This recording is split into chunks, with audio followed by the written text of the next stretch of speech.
Today on the Talent Cast, we talk about Facebook and the 7 blind men. Yeah, there's going to be an elephant metaphor. It's going to be cute. Hi, I'm James Ellis, your host. I'm going to talk about talent in all things, all manner, mostly about the recruitment marketing, and talent acquisition space. I'm really focusing on the future, not in the ways we used to do it. I'm convinced that the changes that have hit newspapers and video rental and taxis and any number of things has just only scratched the surface of our space. I think we're in for a wild ride, and we need to be forward-facing. We need to stop being encumbered by the way we used to do things and focus on a brand new future. So if you want to reach out to me, I'm James Ellis. I work for the largest recruitment marketing agency in the world. If you want to talk to me about this podcast, I'm on Twitter. Yes, that's right, Twitter, at The War for Talent, The War for Talent. Or you can come to the website for the podcast. It's thetalentcast.com. Lots of ways to get in touch with me. We'd love to hear from you. If you want to share, if you want to tell your story, if you want me to interview you, or have just an idea or a question about a way you can move your recruiting business or recruiting efforts forward, I'd love to have that conversation. So with that, I hope you're having a great day. This was a lot of fun to record this podcast, so here we go. So it's very possible you've heard the story of the elephant, or the 7 blind men. And the 7 blind men, and they're always men, of course, in these stories, these incredibly apocryphal stories, they came across a thing they've never seen before, or seen. Oh man, this is early morning for me. They came across a beast they had never encountered before, and they each touched it. It was an elephant. And so as they each touched, they each got different impressions. So the one who found the legs went, oh, elephants are like trees. Interesting. They're tall and strong as trees. Got it. And somebody who's touching the ear goes, no, I don't think that's right. I think you're wrong. Elephants are actually like big leaves, like big palm fronds, wide and thin. And then someone, of course, touching the trunk says, nope, you're all wrong. You're all idiots. You've been my friends for years, but no, you're morons. You're dumber than a post.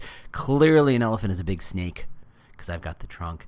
And, of course, one of the, blah, blah, blah. You get it. The tusks and sides and tails, and everybody has a different impression of it. And the truth is, that is the story of how recruiters and recruitment marketers see Facebook. And hopefully with a little less insulting, but who's to say? And I'm guilty. We'll talk about that in a second. But I'm guilty of being one of those blind people, seeing one part of it and thinking he understood the whole of the thing. So what I want to talk about is, in fact, the whole elephant. I want to talk about not just seeing Facebook through a straw or seeing one aspect and deciding that is who it is or what it is or how it's used. I want to talk about all of it. So. Here we go. So yeah, Facebook, if you don't know, is not new, right? 12 years ago. It's a long time ago. This predates the Tesla. This predates Twitter. This predates Obama by quite a few years. It predates a lot of stuff. If it helps you, that would be 2004. That would be middle Bush. That's a long time ago. And yet, and it's changed. It changes all the time. It keeps changing. It continues to change. And yet we think we understand it, or at least, worst of all, we treat it like it's this new thing way over there that one day we'll figure it out. And honestly, outside of recruitment marketing, there are certainly industries that are terrified of it. I know that the banking and pharmaceutical industries, places that are heavily, heavily regulated, places that are terrified that if they post something, someone comments on it, they get their pantsuit off. I get that. No one wants their pantsuit off. Everybody likes pants. And so they're terrified of it. And the regulation is the regulation. I'm not here to argue with it. But from a recruitment side, Facebook is complicated, right? It's not simple. It is many, many things. And I want to talk about some of the things people treat it as. I want to play the blind men again. And then we're going to dive into it deeper, and let's talk about it in total so you can really understand it and so you can really decide how to use it, because that's ultimately the goal here, is not so much that, we identify the parts like, we're dissecting a butterfly, but it's really about if you understand all the different ways Facebook works and all the different ways you can use Facebook for different types of audiences, you can make better decisions in the moment. And most importantly, when someone else in the room pulls a blind man and says, no, you can't do that. Facebook's about blah. And they're true, but they're talking about a very specific aspect of Facebook. You can correct them and get this thing fixed, because that's really where you want to be. So obviously, let's talk about a little, a 10-second history of Facebook. It won't quite be 10 seconds. But the thrust of it started in Facebook. Started it with a movie by David Fincher, which is a great movie. But it was started for universities. It started for Harvard and then expanded out to larger universities, very big-name universities, very impressive universities, and then expanded out to all universities. That's where I first encountered it way back when I was a youngin', not in college at all, like for long since having finished college.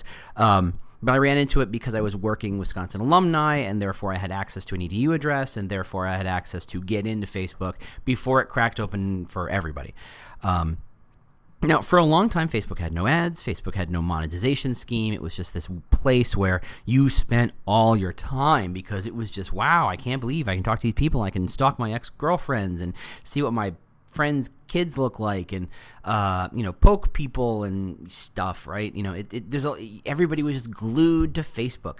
And then Facebook had that moment when they went, well, at some point we would like to make money. Valuation based on pure ideation, that doesn't work, as 2001 taught us all.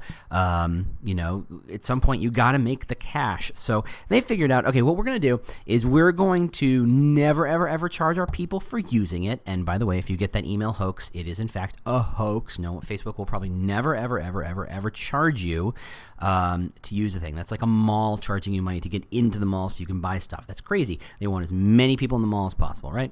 Anywho, so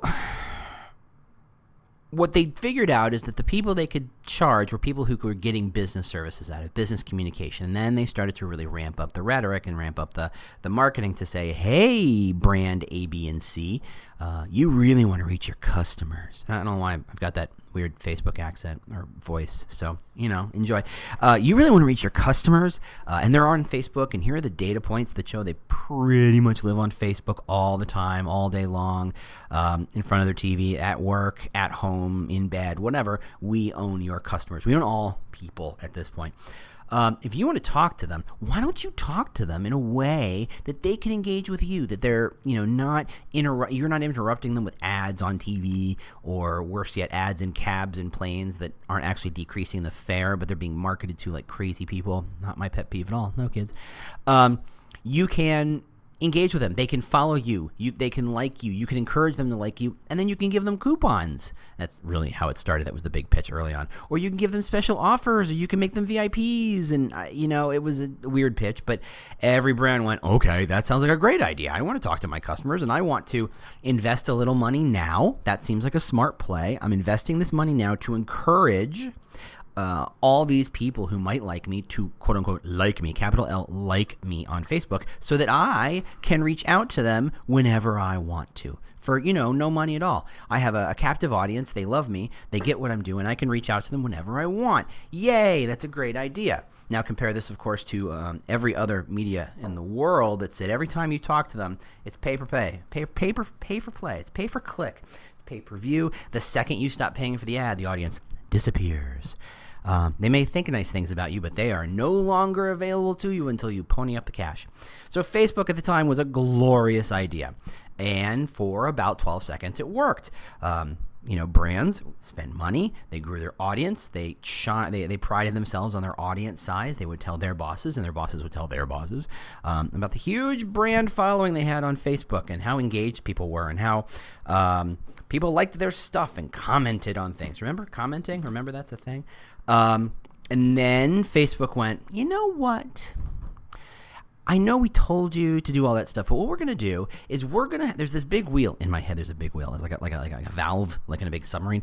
There's a big wheel, and we're going to turn it. And every time we turn it a little bit, it throttles or limits how many people of yours who you have spent money reaching out to and engaging who are allowed to see your stuff for free. This is what's called organic reach. So every time brand X, who has 1,000 viewers, used to be when they posted something, maybe 800 would see it because maybe 200 people just didn't happen to be on Facebook at the time, right?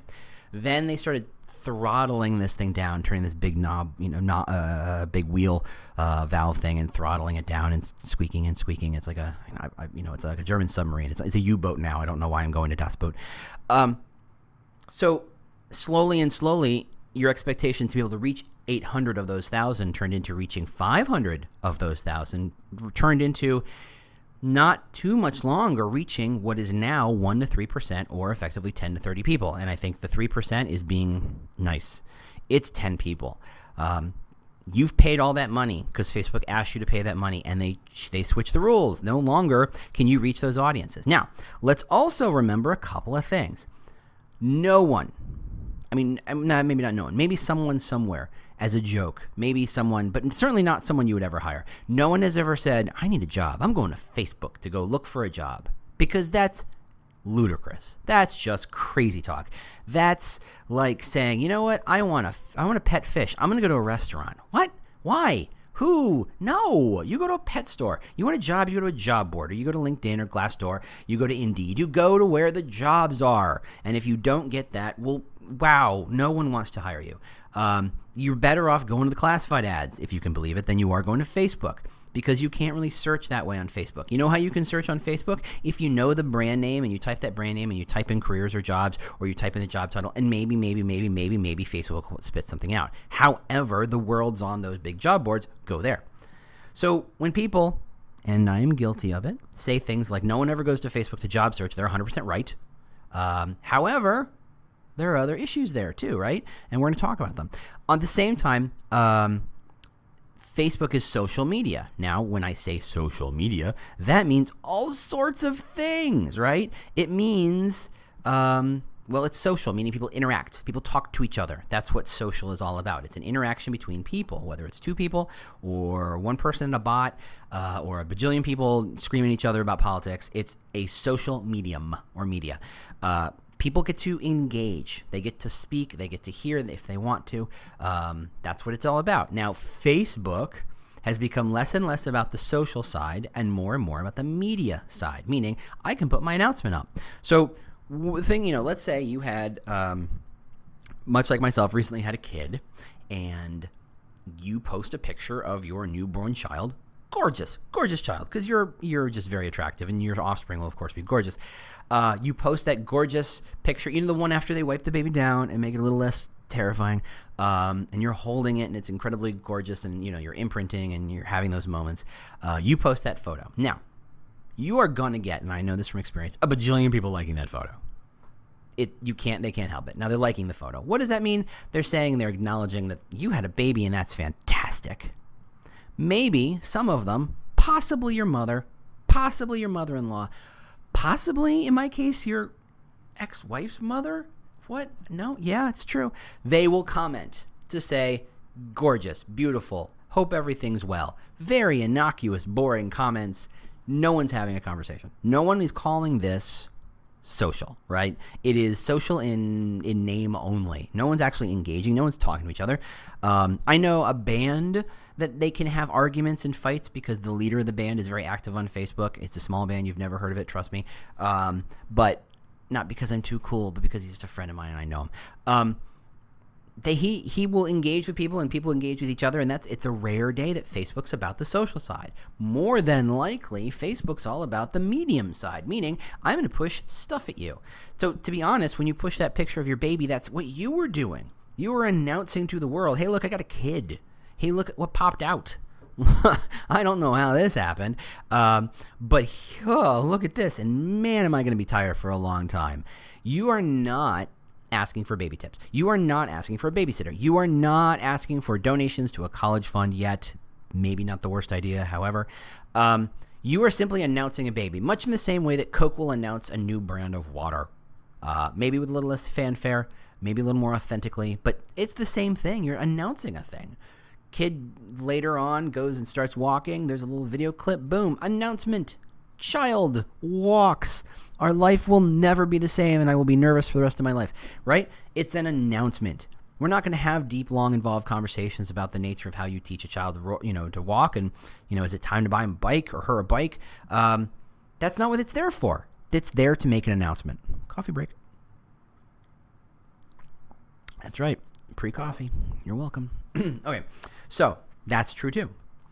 So if all those things are true, and they are, it makes Facebook very complicated to understand how to use from a recruitment marketing standpoint, right? It's all these things. It's a social medium. It's a medium. It's a pay-per-click. It's a brand engagement tool.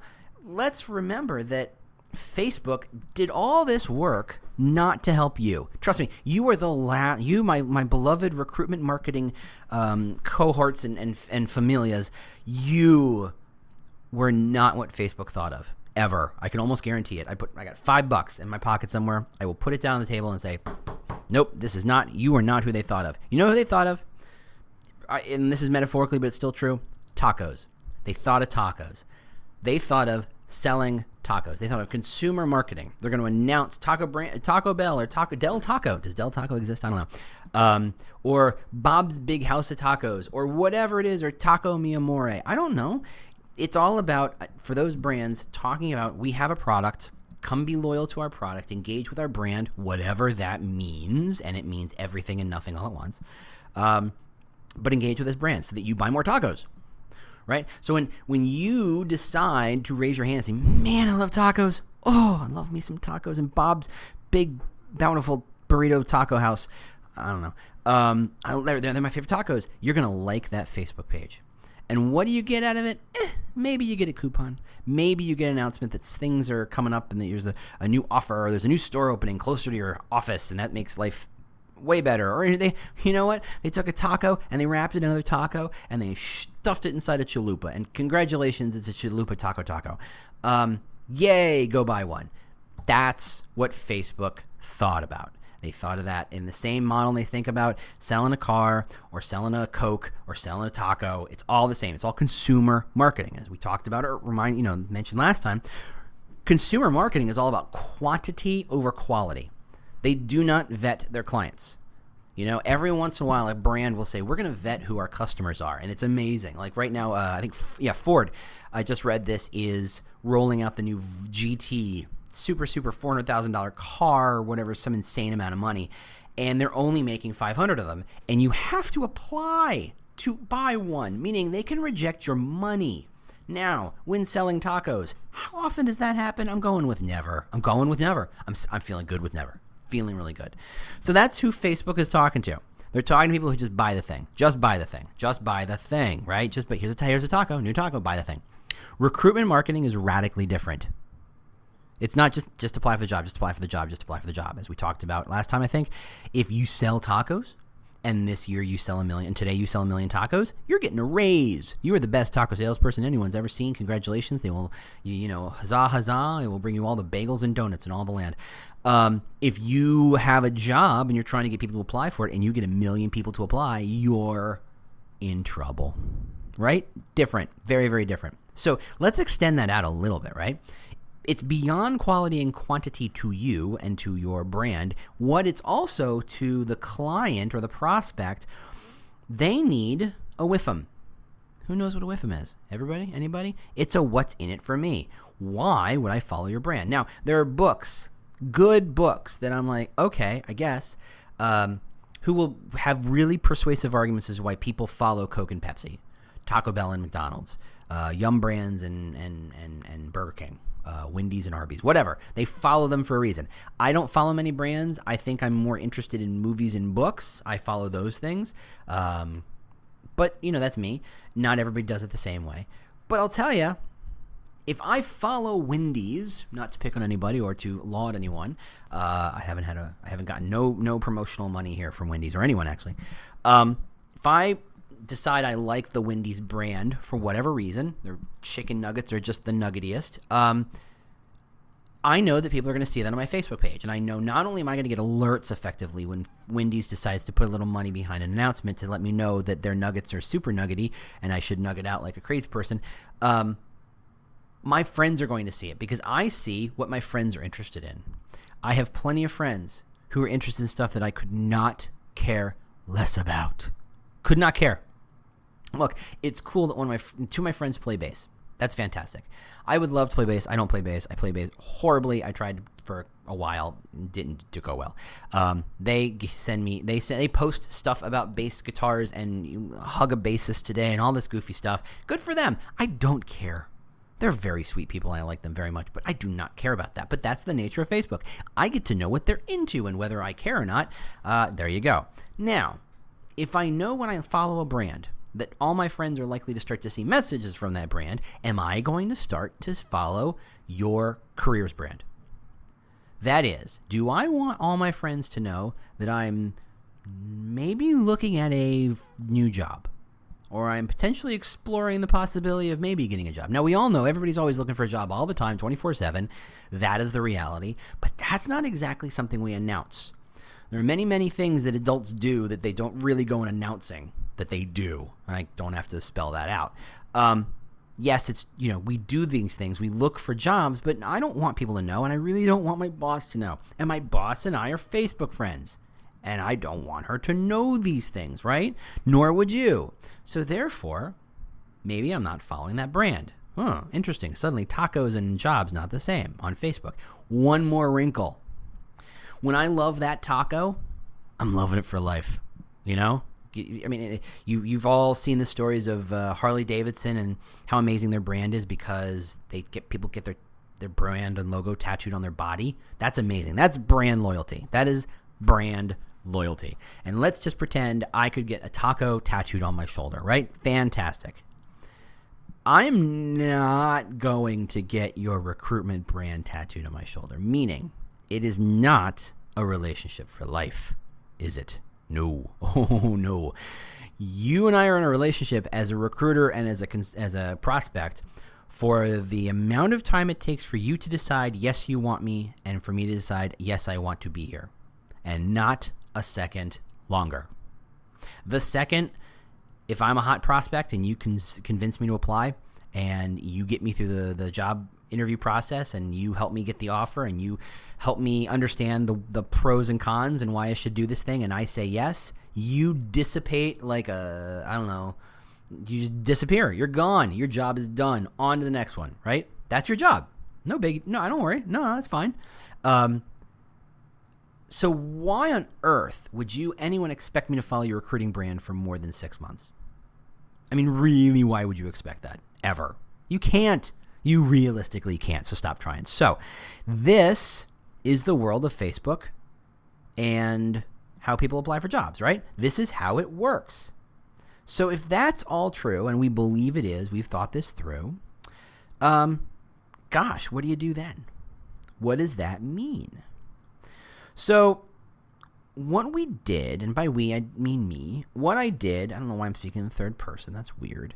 What I did is I went and looked at Facebook and I brought it out of funnel. And that's right, I said funnel because this is this podcast. I'm allowed to say funnel. I'm going to say funnel because I love the marketing funnel. If you haven't heard me wax poetic about the marketing funnel, well, there's always time for that. But I do adore the marketing funnel. It helps you understand the lay of the land. It is the greatest marketing mental model ever created in my mind. So you go back to it all the time to figure out what's what. So if you go back to the marketing funnel and you say, okay, at the top is unaware, and then you become aware, and then you consider, and then you decide, then you apply, the 5 stages of the funnel. If you're unaware, I'm not going to spend money on Facebook or even engage with you on Facebook to make you unaware. So that's really not it, right? And you don't actually apply on Facebook. There are places in which you can apply on LinkedIn and Glassdoor, but this is Facebook, right? I don't think I've really seen a click here to apply on Facebook button yet. Don't put it past anybody. I'm not saying it's never going to happen or it's not a good idea or an interesting idea, but Facebook is doing a lot of work to diversify their revenue streams right now, and I mean a lot of work. I mean, the workplaces, the Yammer Slack competitor alone screams, we need to get beyond just living on ads. More coffee. So, back to the funnel. So you don't have to worry about the very top and the very bottom. So what you have to worry about is awareness, consideration, and deciding, right? That's where Facebook could potentially play a role.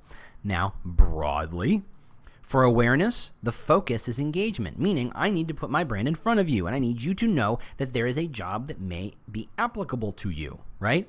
It's not so much just about hey, you don't know who I am. Maybe I'm a teeny brand or a small brand or a regional brand that you don't know. Maybe it is all about, hey, I have a brand. It does this. You should apply. It's also a lot of other things. The reasons I'm not aware of your jobs could stem from a lot of different causes, and we're going to dive into that. The next one is consideration. I'm going to think about applying. In that case, what the goal of Facebook should be is getting you to click onto the career site.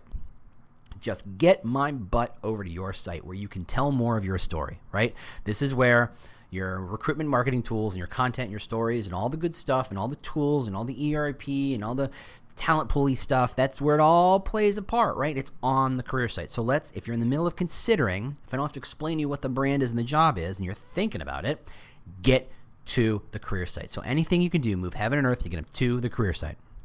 Finally decide. You got two goals here. Get them to click on the career site where they can try and close the deal, or get them to apply, meaning click on a button that says, yes, I'd like to apply, that moves them to the ATS or wherever to get them to apply. Those are the three things you got to wonder about. Okay. So if that's the funnel, you can then really see that there's 7 types of people in that funnel. Now, they're at various stages, and what happens is that who you are at the awareness stage is not who you are at the consideration phase, not a linear process. So let me talk about this a bit, and let me make sure it makes sense. So the first group of people I want to do are called job board surfers, meaning they love to look for job boards. They are always looking around. They are active job seekers, right? They're who you want, and they're unaware that you exist, right? It's pure unaware.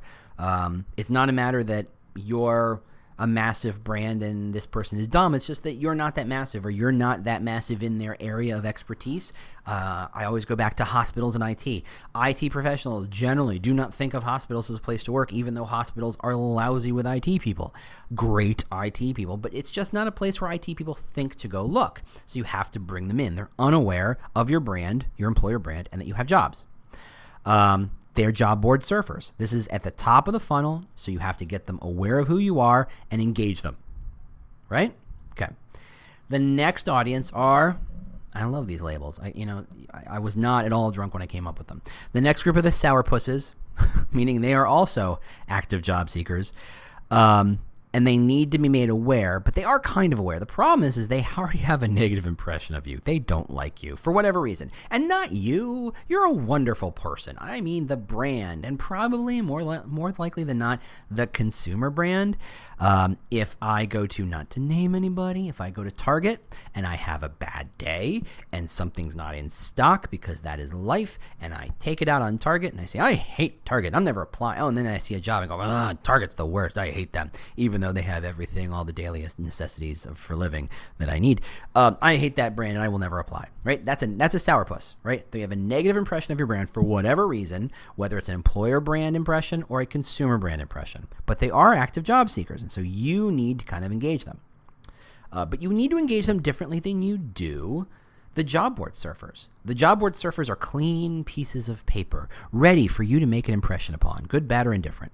Sourpusses, you got a little work to do. You got a different job. You got to pull it back and say, okay, I get it. You had some bad days. However, we're a fantastic place to work.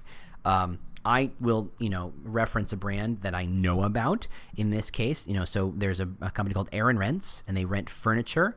They've been in the news a little bit. They have a generally bad, occasionally a bad, or sometimes bad. Maybe it's just my impression. I don't know. People aren't thrilled with them because they generally, in order to do business, they charge higher rates for interest. It's you pay every week for that couch or that TV. That's how they work. And the charge against them is that it's effectively a tax on poor people who can't afford to go into a furniture store and buy the TV and buy the couch at retail cost. They have to be bled dry week by week for crazy interest rates. And I get that. I get the concern. Not invalid, not here to comment on that. However, their employer brand is fantastic. People love working there. So the employer brand and the consumer brand can be radically, radically different. And having a bad or a negative impression about your consumer brand can leak into your employer brand. And if it does, you got to fight that, right? Okay. And then the third group are the potentials, right? This is the top of the funnel. They're passive. They're not looking for jobs. So they're unaware because they don't want to be aware, right? So that's who they are. Your standard passive candidates, so they don't know who they are. Once they become active, or once any of these people become active and become more interested in who you have, you are making them considerers. I could probably polish that one a bit. So they're in the middle of the funnel. They're considering, they're aware of who you are as a brand. They're aware that you have these jobs. They're thinking about it, right?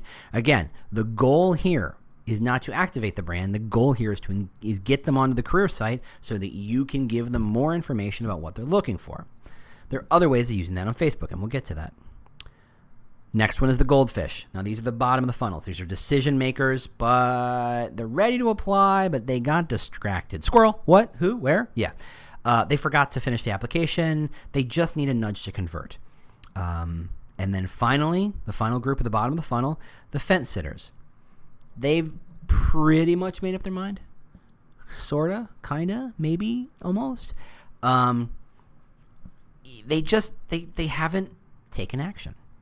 Maybe they need one little nudge. Maybe they need a tiny one. Now, that's different from the goldfish. And the problem is that a lot of times, and I break this up because they're very different tactics to how to engage those audiences. I think that more importantly than anything else. Okay, so how do you use Facebook for these audiences? That's really what we're talking about, right? Okay, great, can do. So for job board surfers, that is, they're active, they don't know who you are, but they're looking for a job. You want to create content worth sharing, meaning interesting stories, engaging stories. Just be worth sharing. It can be brand content. It can be individual stories. It doesn't matter. But you want to make sure that it's an interesting story by itself, meaning on the face of it. It's not just because you know your brand and you know the ins and outs and you love your brand, so therefore anything with a brand name you're interested in. Forget that. It's got to be something so interesting that if your mom didn't know work there would be like, oh, that's interesting. I'm not making fun of my mother. But that's how the kind of story it has to be. It has to be, if you're a hospital, off-duty nurse saves a life at a baseball game. It's got to be, you won't believe what these 20 IT professionals did on their time off. Or you won't believe these 20 IT professionals worked an all-nighter and this is the video. Something interesting, something just inherently, something you might actually see on BuzzFeed. Okay, there's a good criteria. When you build that content and stick it on Facebook, you have to target and promote it. Okay, you have to. Sticking it on Facebook to people who are not looking for you on Facebook, never going to happen. They don't see it. It's a tree in the forest doesn't make a sound kind of thing. If they're not there to see the content did no good. And if you don't promote the content on Facebook, they will never see it on Facebook. So you have to push it out to them. And you can do that based on demographics and interests, right? This is getting people aware of your brand and giving them a reason to learn more. Top of the funnel, they're active. You just got to feed them a good story. So you got to push it out. Great. Next audience, the sourpusses. Okay, remember, they know who you are. They just don't like you for whatever reason. This similarly needs to be an interesting, engaging story. But I would say if you have a copywriter on hand who can think this stuff through this way, think of something both positive but surprising. It's got to be the video in which you let all the puppies into the office and everybody goes crazy for puppies, or you save puppies from, you adopt a puppy. You have an office puppy. Oh man, that's a great story. You should do that. More coffee, please. You need something and people wouldn't expect. You need to go so far outside of the recruitment marketing space to come up with an idea. You got to just be willing to try anything. And I mean, keep your ears open. These stories are not every day. They're not easy to find. They're not low-hanging fruit. You got to go dig them up. You got to go ask around. And chances are, in the last year, somebody's done something interesting, worthy of this kind of story. You just got to go digging it up. Build it up, write it up, promote it, and I would recommend specifically in this case dark posts, meaning it doesn't show up on your feed. If you're targeting just people who have a negative impression about you, you want to make sure this isn't sitting on your feed, right? You want to push this out to just people who have the right demographics and interest and job titles. Now, it's very hard to target or segment the sourpusses because unless Facebook is rolling out a brand sentiment analysis tool, and if they do, it's probably 80% junk, or it's just not for Facebook. Just I think those things are junk. I think they're nice. They make pretty graphs, but I wouldn't trust them for anything. I wouldn't invest in them. So it's hard to kind of identify who they are. But what I would say is start with companies that are competitors. See how this works. These are people who know who you are. You're in the competition. Reach out to them. Push these stories out to them and see how they play out. Okay? The next audience of the potentials, that is passive candidates. Again, content worth sharing.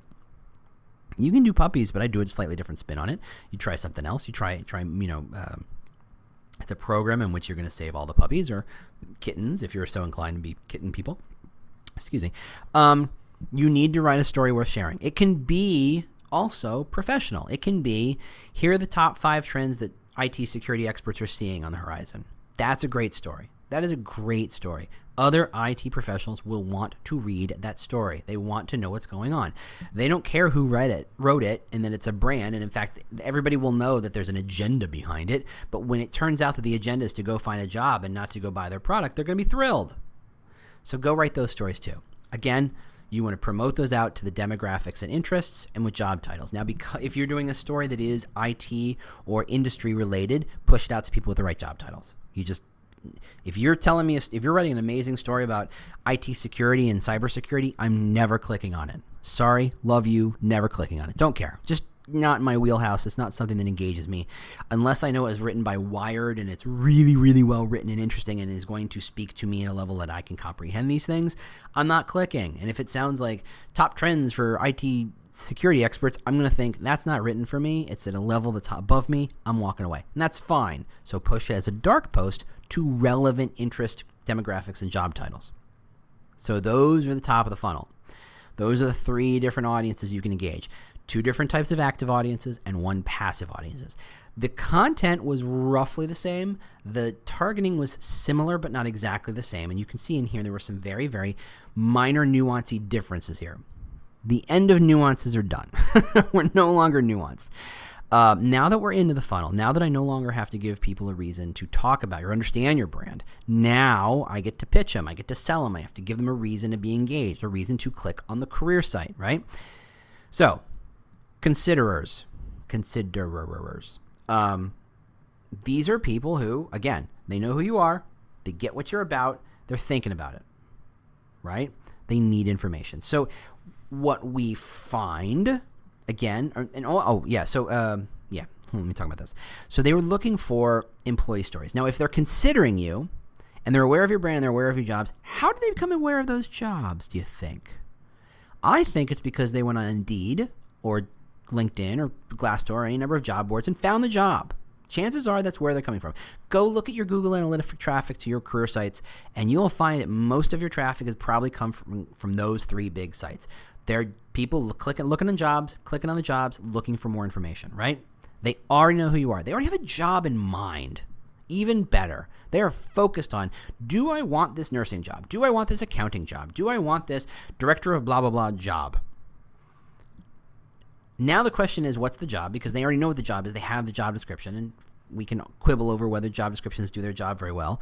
But now they want more information. They're coming to Facebook. How do I know they're coming to Facebook?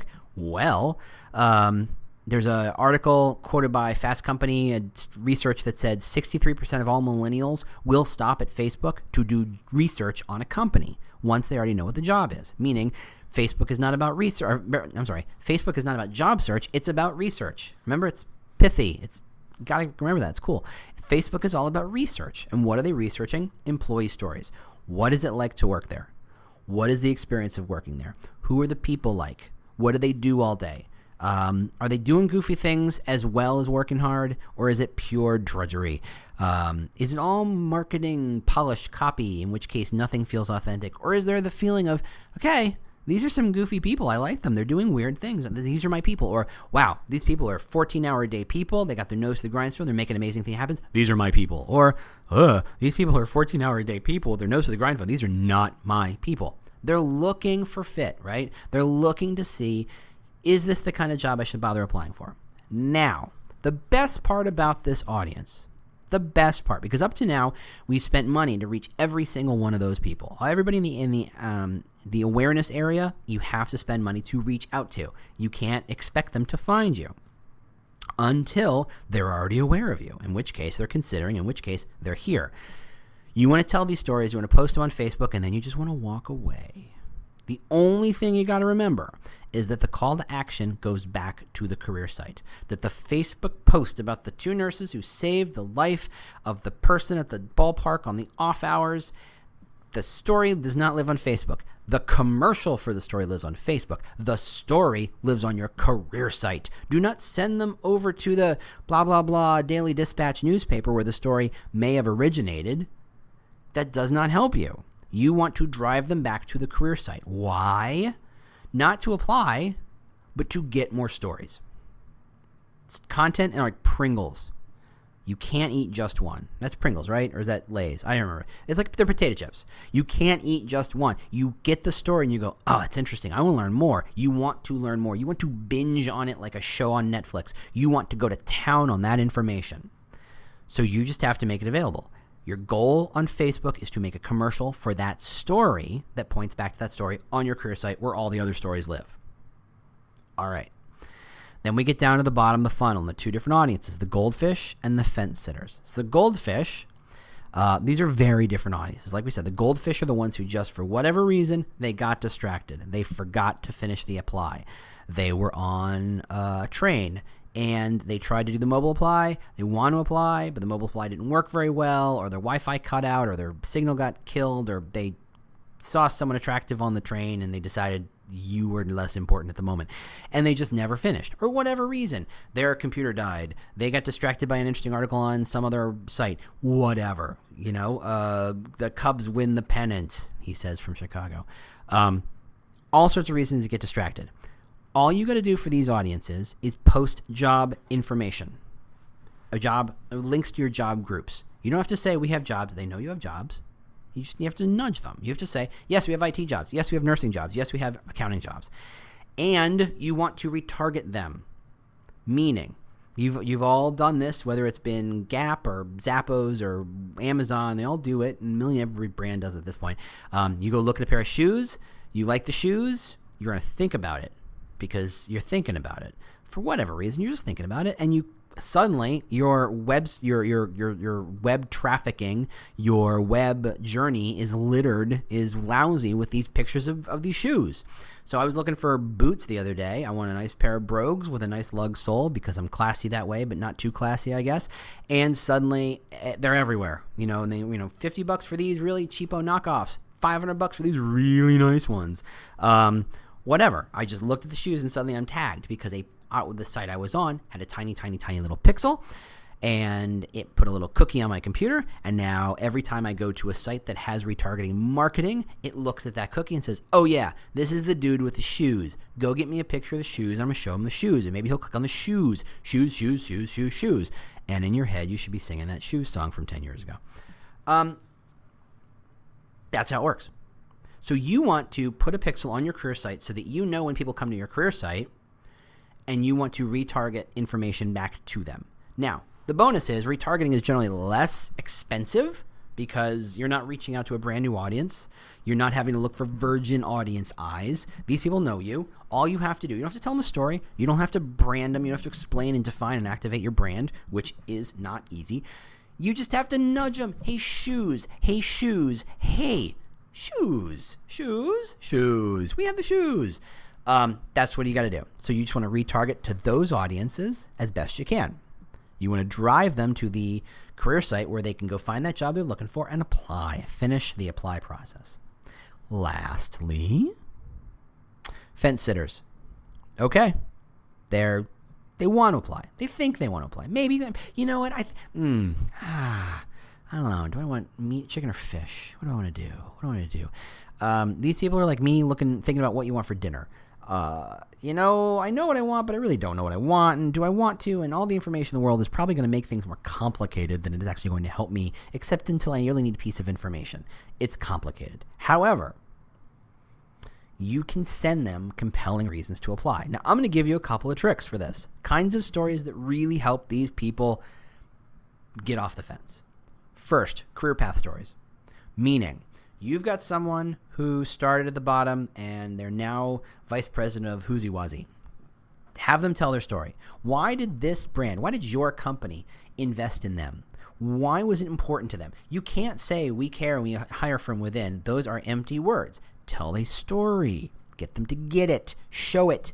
Explain it. And it doesn't have to be longevity. It can also be, look, if you're an entry-level nurse, we know your next 3 steps of your career path and we know where they're going to be, and chances are they're going to be with us. If you don't want to hop around looking for the next job to try and make a career path, we have a career path right here. That story, incredibly powerful. Dry as a bone, but powerful. Also talk about the work experience. Talk about, look, if there's a job they're going to spend 8 to 10 to 12 hours a day doing, much like a mattress, if they're going to spend a huge chunk of their life doing it, they might as well have some fun doing it. They might as well enjoy it. They might as well be comfortable. They might as well give them something they want. Show them the experience of work. We have fun. We work hard. We have the coolest tools. We give back something. What is the compelling reason to apply for you and not a competitor? And just hammer it home. You don't need to target this. You really don't. Because they're going to go looking for it. Which is perfect. So, those are the different ways you want to talk about those audiences. And the different ways you reach them and the different kinds of content you deliver to them. So that's Facebook in a nutshell. If you understand and can break down all those audiences into the various spaces and understand their motivations and understand their needs and understand what got them to this point and what they're structurally going to do next, you just need to feed them the right thing at the right time. It's actually pretty straightforward. You don't have to treat Facebook 100% like a pay-per-click medium, but for some of those audiences, yeah, you do. You just won't ever get anybody to organically show up to your site unless you spend money to drive them here, to drive them to your site. You have to. If it's people who are looking for jobs and are looking for brand, you already know your brand and they're already looking around, they will find your stuff. You don't have to pay for that. So don't complicate matters. Don't pretend that because you hold the trunk of the elephant, you know the whole elephant. You have to see the whole elephant. You have to see the entire marketing funnel to understand all the different cohorts inside of your recruiting space and how they interact with Facebook. All right, that's all I got. As per usual, if you have any questions, if you have any concerns, reach me on Twitter. I'm at The War for Talent. You can always go to our website. It's thetalentcast.com, thetalentcast.com. I won't spell that out.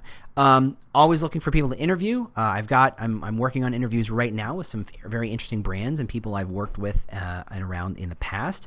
If you have ideas or have questions or a situation or scenario you'd like me to comment on, or at least, hey, let's break down your problem. Hey, let's talk about it. Let me know. Reach out to me on Twitter, reach out to me on the website, and we'll talk about it. Otherwise, have a great day, and I'll talk to you soon. Bye. The world's best-known investor and Wall Street expert Warren Buffett once said, "Wall Street is the only place that people ride to in a Rolls-Royce to get advice from those who take the subway." Mr. Buffett's quote is remarkably accurate, but how many people would rather receive advice from him than someone simply guessing? Welcome to Buy, Hold, Sell, your single source for Wall Street knowledge and profitable guidance. Please join me, Todd Schoenberger, and fellow trader Tobin Smith, as well as host Veronica Dudo, for a podcast known to move the needle for investors. Tobin and I are seasoned Wall Street executives with deep investment experience, and we are prepared to share our advice to those who choose to listen. Download Buy, Hold, Sell today on the Evergreen Podcast Network or your favorite podcast channel.